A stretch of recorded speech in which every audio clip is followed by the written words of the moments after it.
And we will move to Representative Speakman, 5958. Okay. 5958 is similar in intent to Chairman Craven's bill that we moved to the floor earlier this evening, 5800. This bill requires municipalities to include in their zoning code a mixed-use overlay district that encompasses at least 30% of certain commercial zones. The purpose is to encourage the integration of housing and certain commercial uses, which are stipulated in the bill.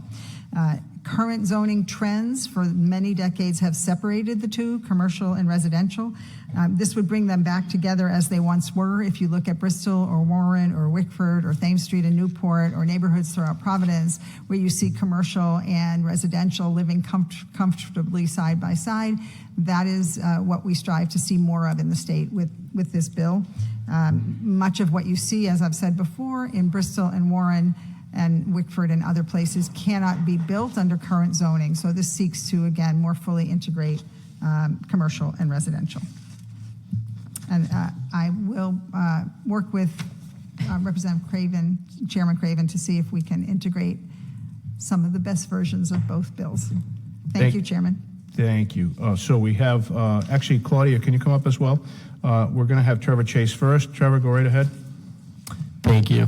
Thank you again for presenting this bill.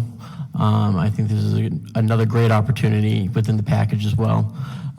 So we really do applaud that. And I think having, if I can also, because I also signed up for 5800 as well. I will say that in conjunction with both, I think it would be a great idea to also combine those if possible. And we're in big support. We can't thank enough for the efforts that this General Assembly has kind of put forward. I also think that mixed-use properties is a huge thing that I would love to suggest a lot of cities and towns really take into consideration. I think more and more people, there are more there are more and more we find cities and towns that are actually implementing this. People would rather, for convenience purposes, health reasons, they can walk around, get their steps in, as well as, provide transportation as well, whether it's biking or taking public transportation as well. So I think all in all, this is a really good bill. Thank you. Jane Weidman, please. Good evening. Jane Weidman again.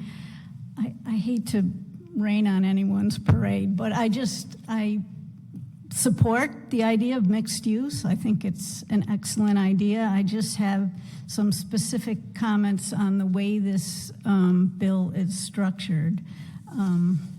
It actually led me to ask many more questions than I could answer. And basically, it requires a community to overlay an overlay district on 30% of their commercially zoned land. So that just leads to a lot of questions. Must it be an overlay district? How do you count existing mixed-use districts? Do they count to the 30%? Is the 30% the number of districts, or is it the land area that's in the commercial zoning? And then the other aspect of this bill is it ties the mixed use to the specific uses that are in the commercial district, and those are identified as hotel and personal service. And I think it was a good idea to try to direct mixed uses to districts that don't have heavy commercial uses. But then that leads to a larger question is, how do you figure out which district has the appropriate uses within which you're going to add the mixed uses? So it's actually more complicated to implement, and I can see this because I've written numerous zoning ordinances for a number of communities. So, and then the other thing is someone has to figure out the criteria, which I would assume would be the zoning officer would have to map or evaluate the districts and then go through all of the uses and see what districts could have this overlay applied to them. And then what if the town does not have the ability to apply the overlay to 30% of their districts? And what if there are other issues such as infrastructure? So I think it's a great idea. I think we need to move towards mixed use. I have thought the division of uses has been too severe. And then the other part of the bill is it doesn't clearly define what this mixed use overlay district is or what it consists of. And then if the community fails to amend their zoning ordinance, the multifamily and mixed uses are automatically allowed by right. So that is going to be a challenge in implementing that. And who's going to implement that? Is that going to happen if someone comes in and says, we're putting in a multifamily in, this commercial district because you allow a hotel in this commercial district, so you have to give me a building permit. So I just think there are a lot of practical aspects to that. And then the other part of the bill limits how the community can regulate it. And in terms of the size of the unit and the floors, and all that has to be tied back to the underlying zoning district to be really practical. So I did send a letter, and I wanted to say that the planners did not have the opportunity to come up and talk on the other bills that passed out of committee tonight, but we do support 5800 that has language in there that requires the communities to start moving into mixed-use zoning, but it leaves enough flexibility for the communities to figure it out themselves. So we really do support that bill. I'm not sure how we would work with the language that's in 5958, but we could give it a try. But so those are my general technical. Thank you for the. Yeah. Did you submit all that in written testimony as well? I'm sorry? Did you submit that in written testimony? Yes. Okay, yes, good. I have one letter, but not the other. So thank you for that. And I'm glad you agree in concept. That's great. And then we'll work on the specifics. I think you raised some very good questions. Thank you. Thanks. Thank you, Chair. Thank you. Are there any questions for Ms. Weidman? Okay, Claudia, the floor is yours. Thank you, Mr. Chairman. My name, again, is Claudia Wack. I'm here representing Neighbors Welcome Rhode Island.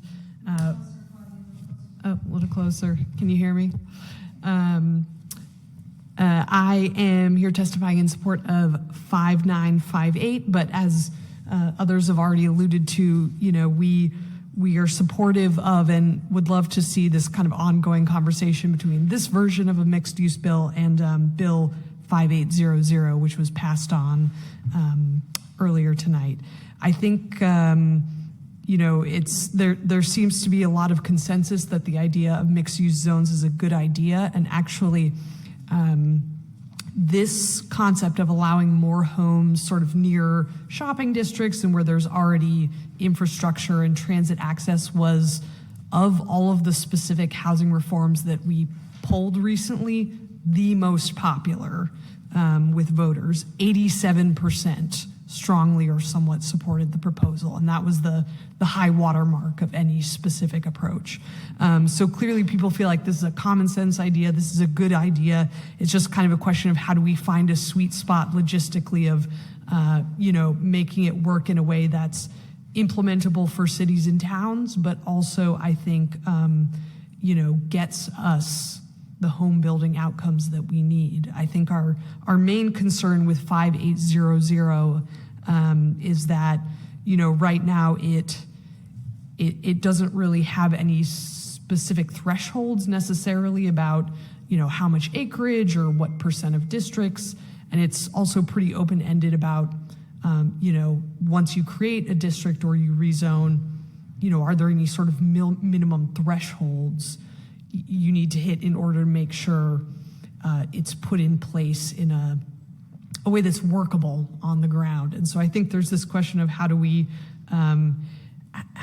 leave cities and towns enough flexibility that they can make it work for their circumstances, while also saying, if we're reinventing the wheel in every city or town, including asking some who may not be that enthused about undertaking the program in the first place, are we going to get mixed-use zones that actually get us where we need to go. So I think that seems to be the main tension here. We talked about this a little bit in our written testimony, but would love to see this be an ongoing conversation of sort of how do we meet in the middle on this. Thank you. May I comment? Yes, please, go right ahead. Yeah, so I feel compromise or something in the making.